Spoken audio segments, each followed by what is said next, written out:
Hello, my name is Rachel, and today I'm here with my February wrap-up. So, I didn't read really huge books, but I read a ton of little tiny books. I read 18 different things this month, and overall, I read some really good things and I read some not so great things. So, let's jump in and do a really quick rundown of what I read. So, first up was Good Morning, Good Night, a series of little pep talks for me and you by Lin-Manuel Miranda, illustrated by Johnny Sun.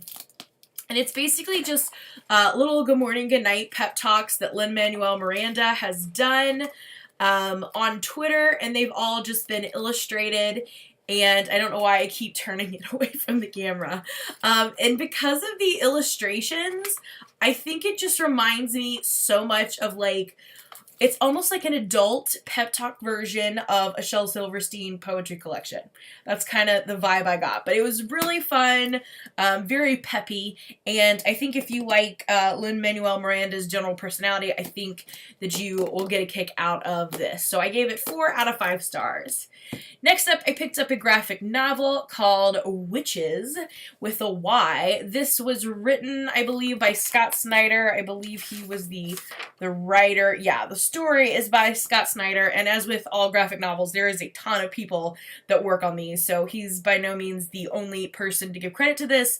But overall, I thought the idea of this was so interesting, and that's what I was wanting, something kind of like spooky and scary. And basically it was like these witch-like creatures that live in the trees, and they like suck you in. So that was really cool. But I feel like they took so many detours to things that were excessively vulgar or violent. I just did not like that. I mean, there was one part at the beginning between two humans, two girls, that was just very much off-putting for me. I think they took it well beyond where they needed to and made it super vulgar. And as a school librarian, this is something I would love to be able to bring into our library, because they love scary things, they love graphic novels. This is something kind of new that they could get behind, but I'm not willing to put this on the shelf with just this gratuitous graphic content in it. I want it to have a lot more content, a lot more real good stuff in it and the meat in it. And I thought they just took too many diversions with this. I think this could have been done a little bit better, but that's just my opinion. I gave it 2 out of 5 stars. Next up, I read a poetry collection for a review group, and I don't really like poetry collections, but this one was pretty good, and that is Shame is an Ocean I Swim Across. This is by Mary Lambert. She was the one singing with Macklemore on the Same Love Song. So there's a lot of LGBTQ plus themes in this. And just obviously general poetry, all the feels. So as far as poetry goes, I thought it was pretty good. Again, I'm not a huge poetry lover, so I'm sure a lot of people who really are good at reading poetry will absolutely love this. And overall, I thought it was pretty good, though. I gave it 3 out of 5 stars. Next up, I read a short little book that I borrowed online from the library, and that was Sister Heart by Sally Morgan. I read this for the Oceana Own Voices Challenge on the Read Harder challenge for this year, and I thought this was really interesting. Basically, it's about an Aboriginal girl who was taken from her home to basically be trained to become a servant for other people in Australia, and they were living in horrible conditions. I don't even really know if this is factually true, but this is a historical fiction, and it really made me want to dig more into the setting and the background of the story, and I just thought it was very heartfelt for being such a short little story. I think this is really interesting. I'm so glad that I picked this for this challenge. I gave it 4 out of 5 stars. Fantastic. Next up is one that I meant to read last month, but I did get it finished this month, and that is The Hunger by Alma Katsu. I'm sorry for some of the shiny ones. These are library books. This is a reimagining of the infamous Donner Party on the Oregon Trail. And if you look closely, you can see a little covered wagon down here. And if you look even closer, you can see some blood right there. And oh my goodness, this was very interesting. This is kind of a supernatural reimagining of what happened to the Donner Party. And if you're unfamiliar, basically Oregon Trail, but they get stuck out in, like, right in the California border area in the mountains. They get snowed in, and because they start running out of food, they start eating the people in the party who have died. And this is a reimagining as to what really happened in kind of a supernatural twist. And again, I use this for one of my Book Riot challenges. I use this for the alternative history novel, and I would highly recommend this if you have any interest in the Donner Party. I wouldn't say I'm obsessed, but I'm pretty much reading just about anything with the Donner Party I can get my hands on. So when I heard that this was about the Donner Party, definitely wanted to give it a try. It did not disappoint. I gave this a solid 4 out of 5 stars and would very much recommend this. Next up, I read Benti. This is by India Corafor, and this has gotten so much hype that I was super excited to get into it, and maybe I went into it with just too much hope. I don't know. It's super short, but I just couldn't really get into it. I think it had a lot of potential, but I just couldn't really get into it. I don't really like a lot of space stuff, though, and like sci-fi in that way. So maybe that was it. I am really, really excited maybe to try another India Corafor book. I know she wrote Akata Witch and Akata Warrior, and I'm really hoping to get into those soon. So I'm hoping I will like those a little bit more.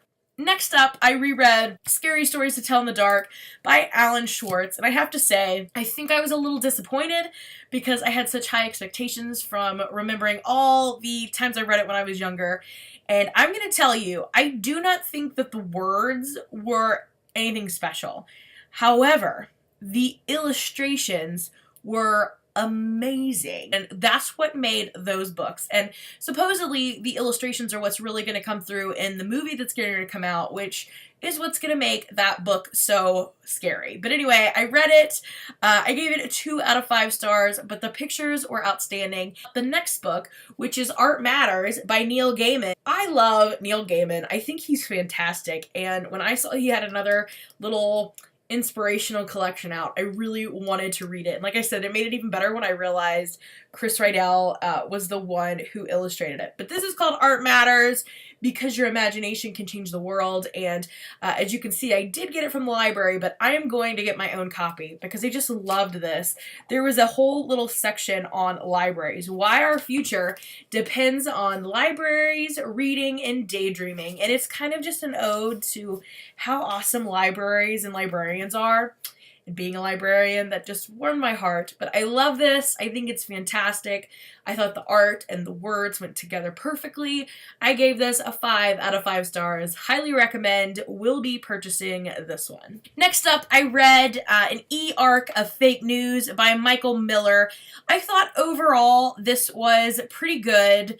I thought it was an interesting thing to read about because you hear fake news all the time, and now they're actually coming out with books about it. So I thought it was interesting. I think it would be a great thing to read with my students, talking about great sources to use versus how to spot fake news and what it means when somebody just claims it's fake news versus if it actually is fake news. Overall, though, I found it just average, so I gave it 3 out of 5 stars, but I am looking forward to purchasing this for my school library. Next up, I read our high school book club book pick of the month, and that was One of Us is Lying by Karen McManus, and I really, really enjoyed this one. I wasn't actually expecting to enjoy it as much as I did, but once I got into it, I very much liked it. If you don't know what this is about, let me just set it up for you. It's kind of blurbed as Pretty Little Liars meets The Breakfast Club, and I feel like that is pretty much dead on. Our main characters plus another boy are all sent to detention because of phones that mysteriously were put in their bags that all went off during classes. They were all sent to detention for having phones. These weren't their phones, though, so it was a setup. So they're already kind of like, what's going on? They get to detention, and The teacher is in there and he's blah, blah, blah, you know, we hate the technology. There's a crash outside, a car crash. So the teacher goes to deal with that, and while he's out of the room, one of the students dies. So who did it? I mean, that is a good setup, but I really enjoyed it. I thought overall there was some character growth, there was some good drama, there was a little romance that wasn't necessarily expected. Well, maybe it was. It was kind of cliche, but I liked it. Overall, I thought this was really good. I gave it a solid 4 out of 5 stars. I think most of our students liked it, and yeah, I will definitely be picking up the next Karen McManus pretty soon. Next up is another book called Witches that I read this month, and that is Witches, The Absolutely True Tale of a Disaster in Salem by Rosalind Shanzer. Oh, I hope I said that right. And look, she's got a little award there. And I don't know, it kind of left me wanting a little bit more. I liked the information that they gave us, but I felt like it was just maybe a little too brisk. And I felt like, I don't know, I just wanted more. I wanted more. I think some of the information, though, might lead people to want more, and they might go do some more searching on their own, so I feel like maybe this is a good jumping off point, but like I said, overall, I just kind of wanted more. Next up is another book that I got from our middle school, and you'll see why in a minute. That is one of the My Name is America books, Dear America. This one is the Journal of Douglas Allen Deeds from the Donner Party expedition of 1846. So, of course, while I was doing a book fair, I just happened to wander over looking at some of our books, and I found a Donner Party one, so I had to obviously pick it up. I thought this was pretty interesting because I do know quite a bit about the Donner Party at this point. Well, at least enough that when I read a book, I can tell which pieces have no record of happening. And obviously this guy is not a real part of the Donner Party. But they do have a lot of things in this that do seem to be accurate based on what I've read from several different sources now. So I think it's interesting. I would really like to know what the kids think when they read this. If they believe it, if they take it as a true account. Do you know what I mean? Instead of just as a fictionalized account. But I do like this. I thought this was kind of an interesting read. You are reading as like a journal of this boy. They do, and rightfully so, kind of, you know, play it down a little bit for the kiddos. I would say, though, that I don't think they included a map with this one, and that's one of the things that I really wanted. I kept looking around for a map to kind of track their progress, and I just felt like it needed a map. Maybe that's just me, but I really wanted a map. Overall, average, 3 out of 5 stars. Also, immediately after this, I picked up a very, very tiny, basically elementary level comic from the graphic library series in my elementaries about the Donner Party. I read this one online, and it doesn't go into a lot of the grisly details. I feel like they try to make it as easy as they can to explain it to the kids, which, you know, is understandable. I was surprised they even had like an elementary level explanation of the Donner Party, really. But there is an actual definition for cannibalism in the back. So I guess, you know, it's good that the kids know these things. Be on the lookout, kids. But the graphic novel version was pretty concise, pretty straight to the point. I mean, I think it was only like 35-ish pages, so it wasn't super long, but, you know, it hit a lot of the big points, and I think I really liked the idea of the graphic library series because I think that's what it does. Just kind of introduces the topic. It covers the whole gambit, but it really gets right to the point for younger kids. And I gave this one a 3 out of 5 stars. Next up, I read a humongous graphic novel from the high school, new editions, and that was On a Sunbeam by Tilly Walden. I think it's like over 500 pages. I think that this was okay. I wasn't like super into the art, but I was super into the colors. Does that make sense? Like the artwork it didn't do much for me, but the colors they picked really spoke to me. I thought it added to the storyline, and it was like an LGBTQ plus romance story, and one thing that I found very interesting and that I'd like to talk to somebody about is there's no male characters in the story. So this is kind of set in outer space in a futuristic world where they travel around. Are they in a universe where there's no men? Or is it just like feminist power? I don't know. But anyway, it's all girls, and you get to see several different romances, and the reason that one of the girls is on this ship that travels around outer space is because she's kind of trying to find her love, and you get flashbacks explaining how she gets there. And overall, I thought it was pretty good. It was interesting. I'm not sure if it was 500 pages interesting. I felt like it did go on a little bit too long for me, but I gave it a 3 out of 5 stars. I know a few of my students have already read it and they really like it, so that's really all that matters to me. But I read that one. Then while I was also at the book fair, I picked up Sandwiches by Allison Deering, and I believe there was another co-author, and this book was so cute.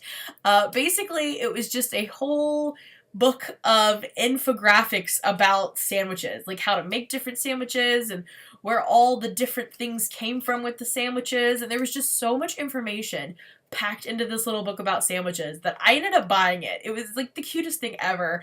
I read the whole thing front to back, and I just think it's the cutest thing. I gave it 4 out of 5 stars, and I'm looking forward to making some of the recipes that they have suggested in the sandwich book. Next up, I read The Haunting of Hill House. I listened to most of this. This is by Shirley Jackson. I listened to it so that I would be ready to watch the show, and I'm just now realizing that I never went back and watched the show. Did I? Or did I not finish it? Oh my gosh, did I watch the show or did I just dream about it? I know I watched at least the first episode, now that I'm thinking about it, because it was different than the book. I digress. This book, I did not like this book. I gave it 1 out of 5 stars. I just don't think that I like Shirley Jackson's writing. I love the idea of her writing. I feel like that way about a lot of, like, horror authors. I love the ideas they come up with, this, like, haunted house, but I just don't like the way they get there. I don't know if it's because this was from so long ago, and a lot of the things in this book are, like, from the time. Do you know what I mean? The way the characters act and talk, I think. This is from 1959, so I feel like, yeah, it's probably characteristic of the way people interacted in the 50s, so maybe that was why. I don't know. I just thought it went really, really slow. I wasn't super hyped. I wanted something scary. I did not feel scared. I don't know. Maybe it's me. Maybe I'm broken. Maybe I can't be scared by books. I don't know. But we'll see. Have you read any really scary books? If you have, let me know. I would love to read a book that really scares me, because I don't think I ever have. But anyway, yeah, 1 out of 5. Next up, and almost last, was another book that I picked up at the middle school. These are the science comics. These are fantastic. If you are looking for a graphic novel that you will learn about, I highly suggest the science comic books. They have a whole range of things. They've got them on, like, dogs and coral reefs and flying and all kinds of stuff. And I, of course, because I am dark and creepy, went with Plagues, the microscopic battlefield. And if you teach science, you need to read this book because it is fantastic. I didn't even understand half of it, but it made me want to keep reading, and I feel like I understand more than I did before, which is the point of reading, but I still didn't understand all of it. And basically they tell us about the different types of biology needed for epidemics and pandemics and plagues.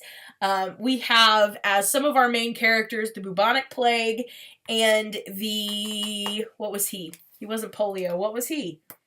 We had the bubonic plague and I keep wanting to say polio, but that's not it. Yellow fever. That's what he is.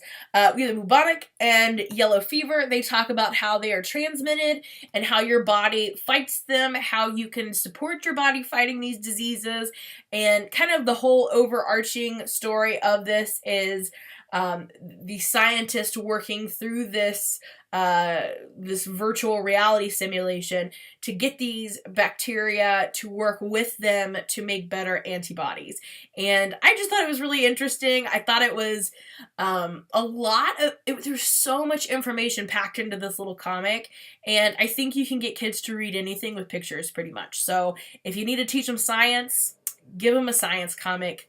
It'll do them wonders. I gave this one a 3 out of 5 stars, and I'm definitely looking forward to reading more science comics. And the last book I read was the life-changing manga of Tidying Up by Marie Kondo.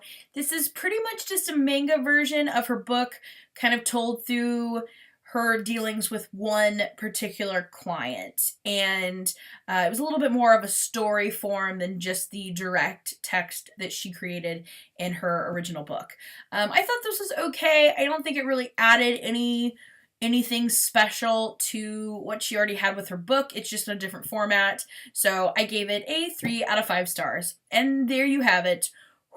The huge list of books that I managed to get through in February. And like I said, I feel like I went for a lot of shorter reads, but I did get through several full-length novels and 18 different things, so I'm pretty happy. Hopefully March is just as successful.